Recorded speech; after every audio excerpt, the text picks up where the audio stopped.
Pass it along. Oh, Denver defense gets home on Lamar Jackson by Jonathan Cooper. Lamar Jackson is injured. Here, he limps to the sideline, and the medical professionals do not keep him in the blue tent. They're taking him. Hurts. Lofting deep again. Brown is wide open, and he catches. He's going to walk in backwards.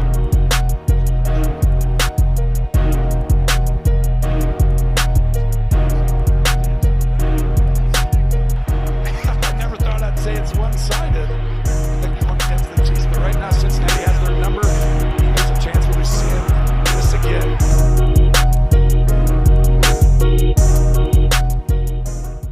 So we're gonna start off with Kansas City against my boy Joe Cool. So Kansas City, Patrick Mahomes was 16 for 27, 233 yards, a touchdown. Joe Burrow was 25 for 31, 286 and 2 touchdowns. Joe Burrow made more plays in the fourth quarter than our guy Patrick did. Simple as that. I do think Kansas City should have punted it instead of going for that field goal. I know they have a pretty decent kicker, but I think the way the game was trending, and I know they don't really believe in their defense like that. I think they should have picked to kick that field goal, or not kick the field goal, punt it, and make Burrow have to drive the whole field. What else? That turnover, the strip fumble by Kelsey was huge, was led to the touchdown. They ultimately won the game. Titans, bro. These two teams are like, they remind me of Peyton Manning and Tom Brady when they played. Now you might be like, oh, that's a little hyperbolic, but just think about it. One is they both made Super Bowls. They both were close to winning Super Bowls. They both have really good Pro Bowl quarterbacks, whether you want to believe in Burrow or not. I believe in Burrow. Give him an offensive line, a better one, because he still doesn't have a good one. And we'll see. He made the Super Bowl with a terrible offensive line, arguably the worst one in the league still. Kansas City just cannot seem to beat them. For whatever reason you want to say, they just cannot seem to beat them. They are 3-0 against Kansas City. And I think I heard a stat, they haven't won in Cincinnati since the 80s, like 86, 87. That's crazy. He's not his best performance, not Mahomes' best performance. I don't even know what to make of Mahomes or the MVP, because Mahomes was running away with the MVP when Jalen fell off. Jalen had a great day. We'll talk about him later. Really good game. If you get a chance, go rewatch this game.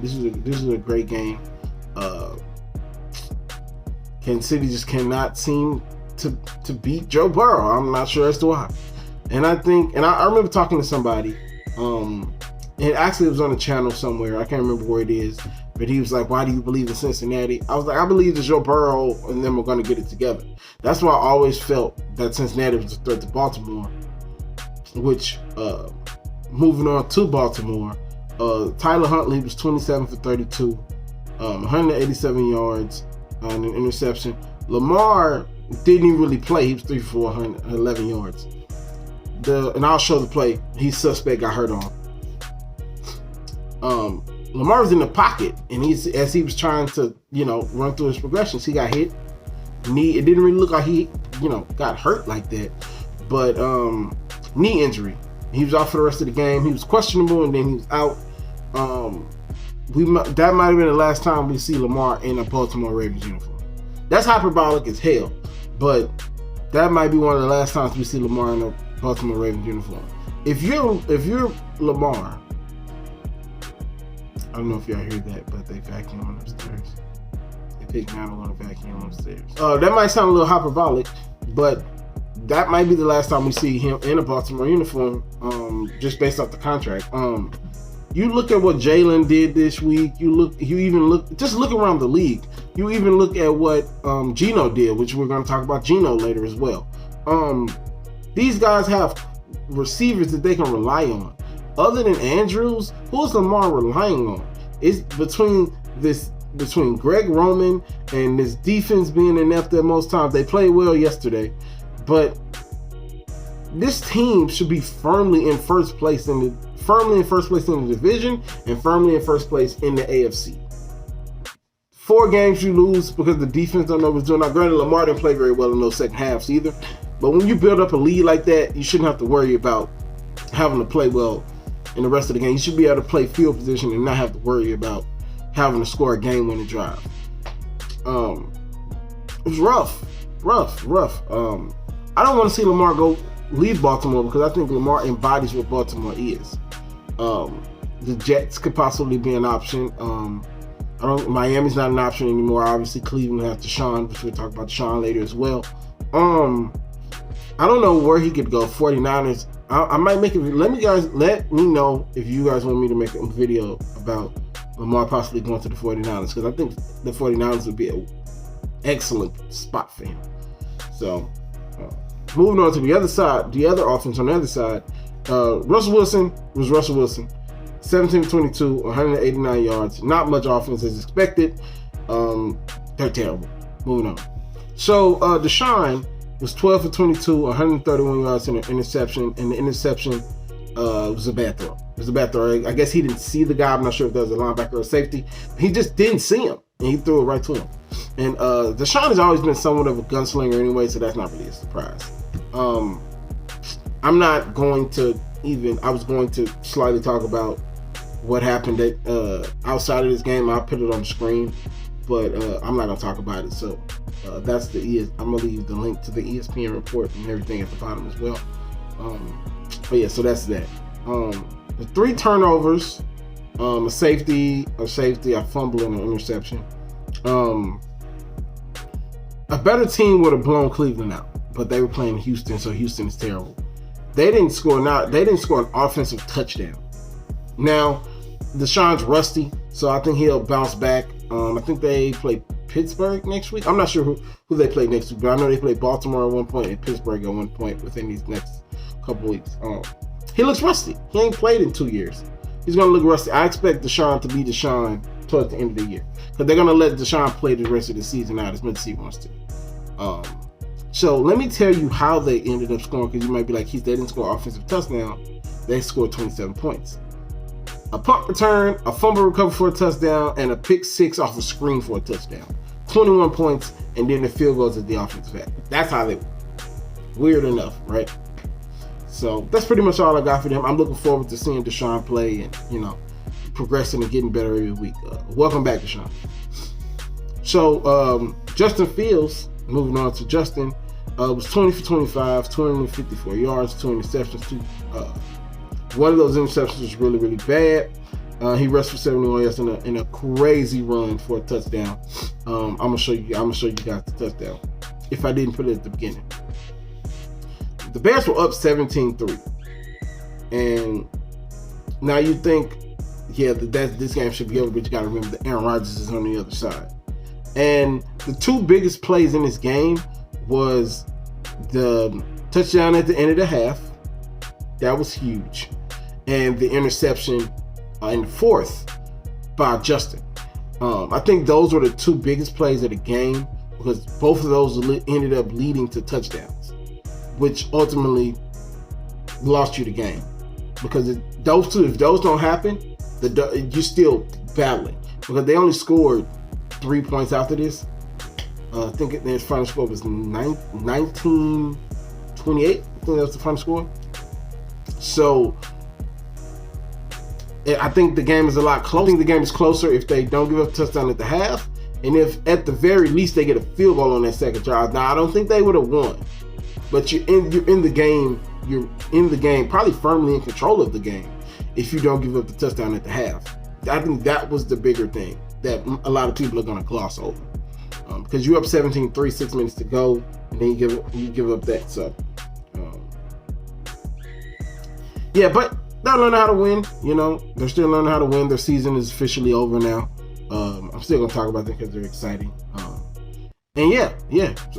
Shout out to Justin. You're having a phenomenal second season. Win or lose, they're finally using you the correct way. And so we're going to get to Geno Smith. Is Geno Smith a top 10 guy? Like, that might be a video I think about doing. Geno was 28 for 39, 367 yards, 3 touchdowns, and an interception. Now, these numbers are very misleading. He played well, but he didn't play 367 yards, 3 touchdowns, 28 for 39 well. Tyler Lockett was excellent, 9 receptions, 128 yards, 2 a touchdown. DK Metcalf was excellent and was making, what is his name? DK Metcalf was making Jalen Ramsey look bad, especially on the game-winning touchdown. Like, Jalen did not have his best day out. Obviously, you can tell by the 8 receptions, 127 yards, and a touchdown. Geno could have played better in this game, could have been further out of reach, but the pressure.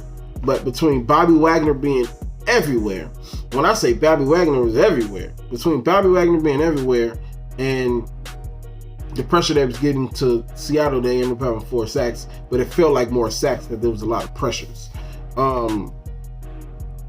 Yeah, they ended up winning the game off of really, it wasn't perfect, but it got the job done. That last drive was not perfect. It was some throws and some bad calls, well, not bad calls. They were the beneficiary of some luck calls and some mistakes by the Rams. So they end up winning. Geno Smith looked decent, and that's really all you can ask from Geno. And so now we're going to get to the NFC East blowouts, which I didn't do much scouting for these games because I looked at their blowouts. Obviously, I watched them, but once it got up to 14-15, I stopped watching. So Dallas. When I started studying for the Dallas game, or I was watching that live because it was the Sunday night game, I was like, they was playing bully ball. It was a very balanced offense. CeeDee Lamb finally had a CeeDee Lamb game. But then they ended up scoring 33 points in the fourth quarter. The Colts gave up, and it was nothing to really talk about. Almost the same way with Jalen Hurts. But let me go back to Dallas. Dak was 20 for 30, 170 yards, 3 touchdowns, and an interception. Didn't really have to do nothing much. They went crazy in the fourth quarter. You can tell the Colts had gave up. By the time it had got to like 35-19, they had gave up. The game was close. It was 19-24 at one point. I might put the screenshot up. It was 19-24 at one point. And the Colts had a generational collapse. Yeah. So the same with Jalen Hurts. He was for different reasons though. It was for different reasons. Hurts was 29 for 39, 380 yards, 3 touchdowns. AJ Brown, he said it. If I can find a quote, I'll definitely put it up here. He said he'd be lying to you if he said he didn't circle this game because, as you know, the Titans didn't want to pay him, so they traded him to the Eagles, and they tried to replace him with somebody in the draft. I remember when they drafted the receiver they have, the draft analysts were saying, "Oh, this is their AJ Brown replacement," and blah blah blah. But as you can see, he's not AJ Brown. AJ Brown was 8 receptions, 119 yards, 2 touchdowns. Devontae Smith, he's a very underrated receiver. I wish he was in Baltimore. 5 receptions, 102 yards, a touchdown. It was never close. It was 10-7 at one point. But then the Titans, as usual, forget how to play offense. They're not good against high competition anyway. So it was never close. Yeah. Good week of football. So that's all I got for you. Guys. I have some more to say, but that's all for the NFL review for this week. So if you guys want to stay and listen to what else I got to say, go ahead. If you don't, see y'all later. And I want to get into the Deion Sanders talk. Everybody knows Deion Sanders is coaching in Colorado now, right? Now, he went on a press conference, said Sharif is his starter and his other son is the corner.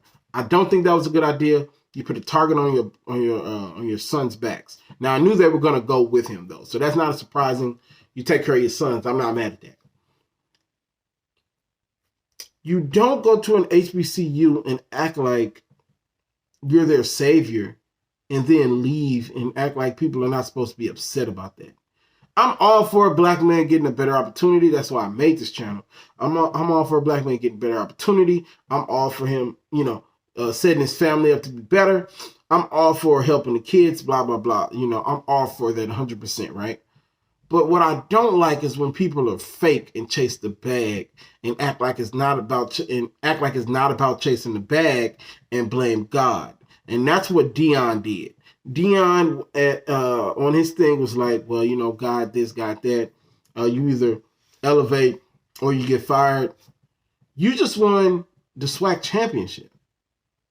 What are we doing? You got D1 athletes to come and play at HBCUs. It's a report now that all of those athletes are either decommitting or they're transferring. So you can say you're going to set Jackson State up to be this and to be that. And, you're going to, it's different. Like I was telling my mom and telling some other people around me, it's like if Jeff Bezos, who's the runner of Amazon, says, I'm going to leave Amazon, but I left you in a better place, and I'm going to go and intern for Google. That's okay. You do what you want to do, but why would you take a lesser job like that? Now, I'm not saying Colorado is a lesser job and all that, but if anything, it's a better job. But sometimes you got to look beyond the money. Deion Sanders is a Hall of Fame NFL player. He was a serviceable to great, he could have been great if he put his mind to it, baseball player. I do not think Deion Sanders is struggling for money. I could be wrong. If I'm wrong about that, let me know. Check me in the comment section. But to essentially leave for the money and then say you're not leaving for the money. And then for black folks to be like, well, he's moving up and this, and third. This is bigger than him moving up in college. He was finna reset the market for college athletes at HBC. HBCUs was about to be, at that time, HBCUs was cool to be an HBCU. Now you might want to be, why does a celebrity have to do it? I'm not going to fight you on that. We should be doing it as a community by ourselves. But when you have a high profile guy, acts like he's the Lord and Savior of the HBCU and then leaves and then gives us some BS answer as to why he's leaving, that makes black folks look different. And then for Shannon to go on Twitter and, that's his guy. Then Shannon go on Twitter and just absolutely bash Savannah State, talking about I was only there for, not saying that you were there for a stepping stone and you appreciate what they did for you. You say you were only there because they were the only schools that took you. Like, it feels very disingenuous to me to say that about your alma mater. Now, people are making good points on Twitter that he's the brother of one of the greatest tight ends ever. I think he was going to make the league anyway. But if he couldn't get into a D1 school and they didn't give him a chance, he might be working at UPS because he didn't get the opportunity. Now, I think he would have got the opportunity anyway because he's Sterling's brother. But for you to backhand Savannah State like that, I feel is just disrespectful. And I think what Deion Sanders did is disrespectful. You brought all those kids down there and you sold them a dream. And some of those freshmen that you just recruited would have went to D1 colleges. And then you leave to go to D1 colleges. And I say this about any coach that just up and leaves. Like even the guy in USC, I say the same thing about him. He just up and left after signing the deal. I just don't like that. It's bigger than football. And it just seems like they don't realize that it's bigger than football. I'll see you guys next week. Peace.